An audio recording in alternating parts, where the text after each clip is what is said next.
Using cellular 3G or 4G technologies has got to be one of the most common ways of getting out to the internet. If you have a smartphone, think about how many times a day you pull out that smartphone and check your email, or you check Facebook, or you tweet something, or maybe you open a mobile internet browser to go out to a website. When you're doing that, you're using probably some variant of 3G or 4G technology. And when we say 3G or 4G, please understand that the G is referring to the generation of this cellular technology that allows us to send data. And the organization responsible for defining what is 3G and what is 4G is the International Telecommunications Union, or ITU, radio communication sector. And they have very specific guidelines for what a technology has to be in order to be considered 3G or 4G. And you can do a lot of study just on the many variants of 3G and 4G. But one of the most common technologies advertised today as a 4G technology is LTE, or long-term evolution. Many people that really study this stuff and work in this field, they will argue with you that LTE is not really a 4G technology because LTE in itself, it doesn't meet the ITU-R requirements for a 4G technology. It falls a little bit short. Some people would classify LTE as we know it today as 3.9G. It's almost 4G, but not quite.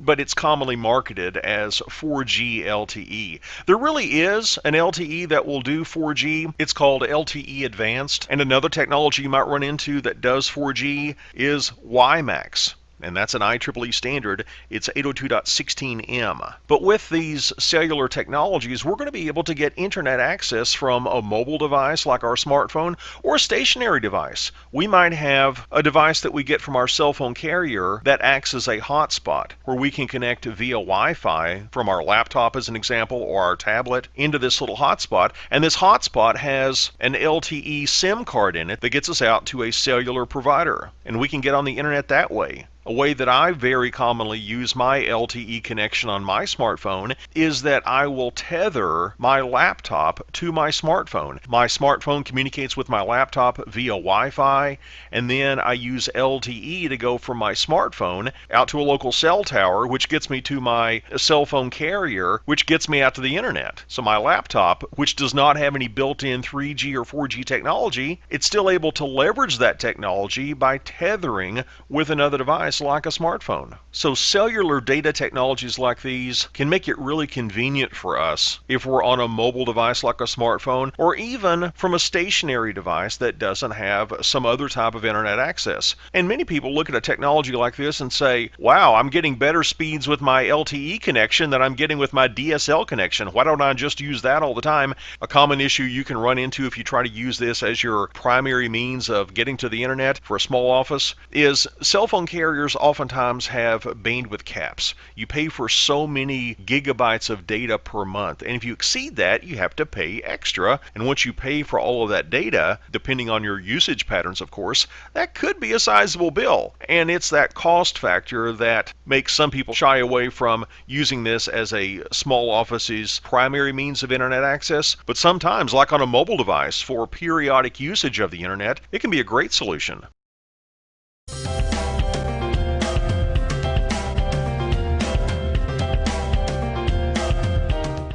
Our next WAN technology is MPLS, multi-protocol label switching, and this is a WAN technology that is dramatically growing in popularity. Here's the idea behind MPLS. Instead of having routers forward traffic based on a destination IP address found in the layer 3 header of a packet, we can assign labels to packets, and routers within an MPLS cloud can make forwarding decisions based on a packet's label as opposed to its layer 3 IP address. And routing based on a label rather than an IP address was originally viewed to be a much more efficient way of forwarding traffic within a cloud. But let's face it, today routers are very fast. We're approaching wire speed on some of our higher end service provider routers, so that isn't a huge advantage. However, MPLS has other advantages. For a service provider, as an example, that service provider could isolate one customer's traffic from another customer's traffic simply based on the fact that the different customers customers are going to get different labels. We can do some advanced traffic engineering that gives us a very fine level of control as to how packets are going to flow through our network. Quality of service is another big advantage. We can treat different types of traffic differently, and one of the biggest advantages these days is MPLS's ability to be compatible with multiple protocols. For example, one customer is running ATM, one customer is running frame relay coming into a service provider's cloud.